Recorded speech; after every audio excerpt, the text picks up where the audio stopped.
paano mag-update ng Voyager 8. So ngayon, Tuesday, i-update natin tong Voyager 8. Bali, may dumating na email. Yung email na yon, nasa folder na, isinave ko na sa folder. So may ginawa na ako sa week 8. Ito yung dumating, nakasave na siya sa folder. So ipapasok na lang natin sa Voyager 8. O ito na yung start ng Voyager 8 natin. So ang gagawin natin, i-update na natin. So simulan na natin. So ngayon, andito tayo sa Voyager 8. Ang gagawin natin, punta lang tayo sa sync update. Ayun sa taas, sync update. So lalabas yung import update saka send sync update. So import update ang ating i-click. Import update. Then hanapin natin dito yung pinaglagyan natin ng update na padala sa email. So dun nga sa sinabi ko, naka-save na sa folder.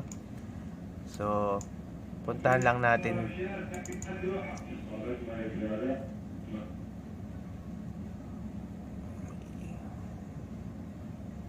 Weekly update. Yun. Dalawa ito. Kadalasan dalawa itong dumarating na ito. So click natin yung isa. And then nag-start na siya. Ayan. Nag-start na siya.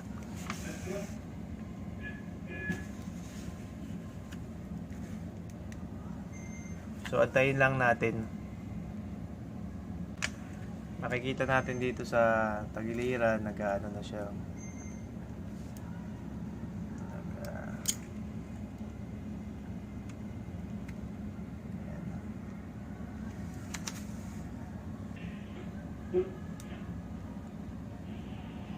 Yun, click lang natin, no? Tapos Voyager will now restart. Please press OK to continue. Okay lang natin.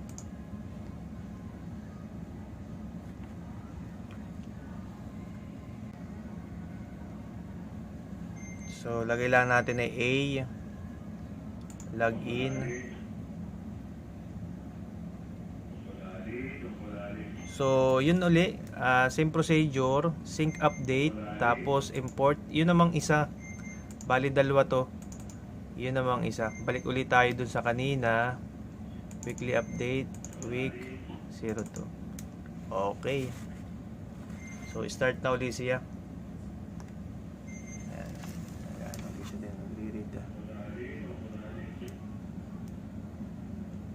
So antayin lang natin, madali lang to, saglit lang din to.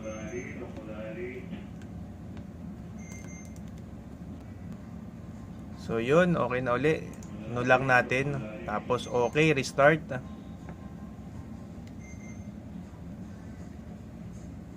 Okay, letter A lang ang nilalagay ko dun.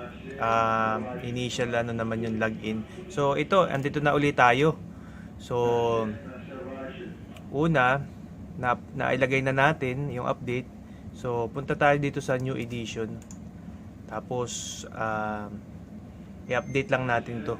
So may dumating siya, pindutin lang natin dito sa taas, update edition date. Yan. Tapos yes mo lang. Are you sure you want to update your edition dates to the latest edition? Yes. And then okay. Tapos ulitin ulit natin yung sa taas, digital publication, update edition dates. Yun. Tapos yes. Magkukulay ano na siya. Yun, update na siya. So kulay yellow, meaning update na siya. So dito sa digital publication, meron kasi ditong ano, kaya red pa rin to. Meron siya mga may expired. So yung mga may expired na yun, mga malalayo yung mga publication namin. So kahit hindi na i-update yun. So dito na tayo sa ENC update. So itong ENC update, click lang ulit natin doon sa taas. Ayan, click lang natin ulit doon sa taas. So dito Sinaksak ko yung USB, then yung USB, may lumalabas dito na configure USB for Voyager. So ito, i-click ko lang to. Click. Tapos, are you wish to format? Yes.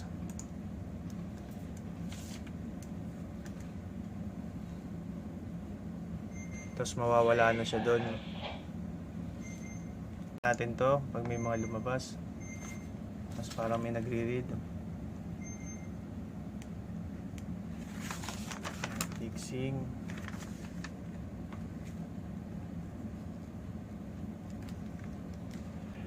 So yun, click na natin to. Yun, confirm update as applied. Click.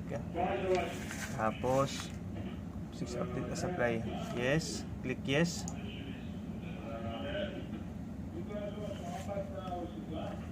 All ANC update set to apply to exist. Okay. So, ANC week update to date week 7. So, okay na. Kulay yellow na tong ANC update natin ng ANC. So, yun lang. Okay na, update na yung ating Voyager 8. So, sana may natutunan kayo. Maraming salamat sa susunod uli ng mga video. Maraming salamat. God bless.